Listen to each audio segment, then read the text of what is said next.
Hey there folks, Dimitri here from uPVC.com.au, Monday 21st November 2023. So here we had a dual double hung window for the kitchen. I just want to point out the difference from inside to outside. You got to be aware of this.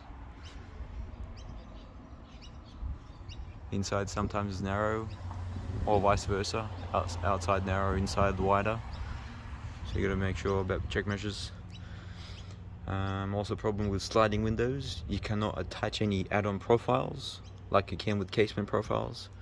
So that's a bit of downfall. Like this one here is a sliding window, so I'm gonna have to put timber in the reveals in to pack it out. There's no other way. There's gonna be a bit of a gap otherwise, and yeah, too much foaming and trim.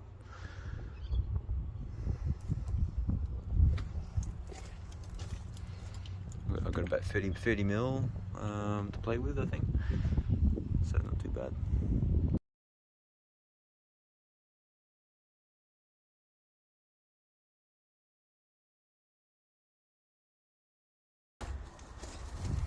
So yeah, as you can see, slight dilemma. We have 54 mil on the bottom gap and 57 on the top with 30 sides, which is okay because the sash has to go in. That sash has to go in, otherwise it touches the tile. So I got to shift it a bit to the left on the inside.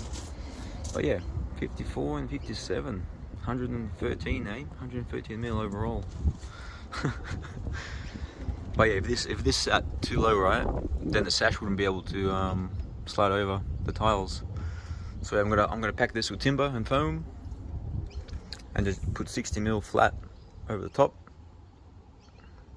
and top and bottom 60 mil flat trim, uPVC, and then MS polymer behind that. Have a big fat groove, so no water can get in.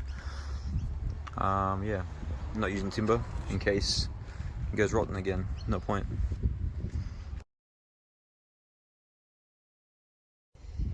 So yeah, how about that, guys? I'm pretty stoked with myself using airbags and this tool right here.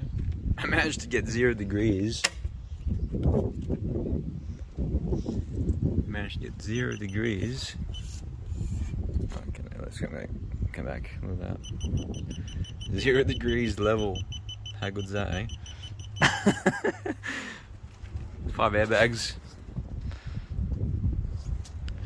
with this tool here. I forgot what it's called. Caliper of some sort.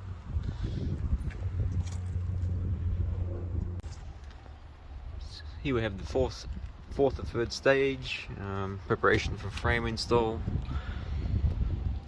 So we've got the wooden batten there to draw through galvanized steel with the frame. If we don't get the brick, we'll go in the timber there.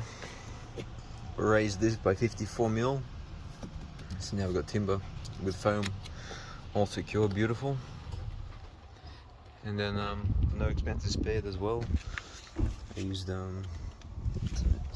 Sika thermal.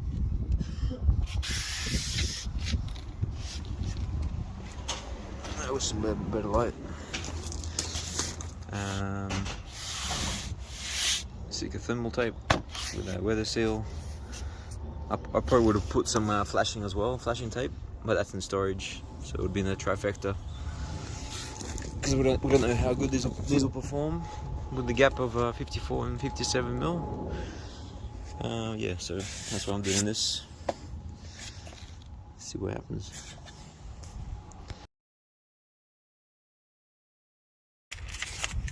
So yeah, I'm very happy how the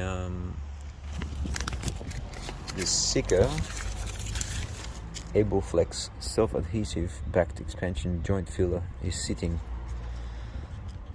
Closed-length polyethylene foam, self-adhesive, non-absorbent, easy to cut, shape and apply, zip removal. So yeah, no airbags are required. It's sitting so nice and level. I might keep using this all the time.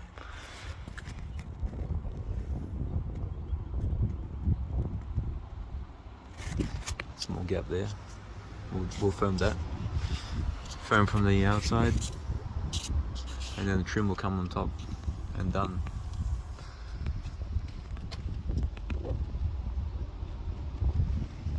Bit of mucking around this one, but be worth it.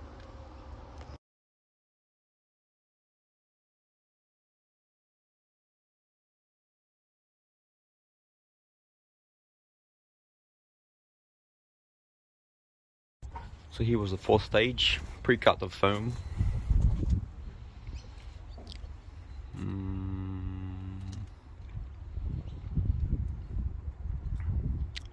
I changed foams here. It's the insulation foam, I hate it. So it's last can, not gonna use it again.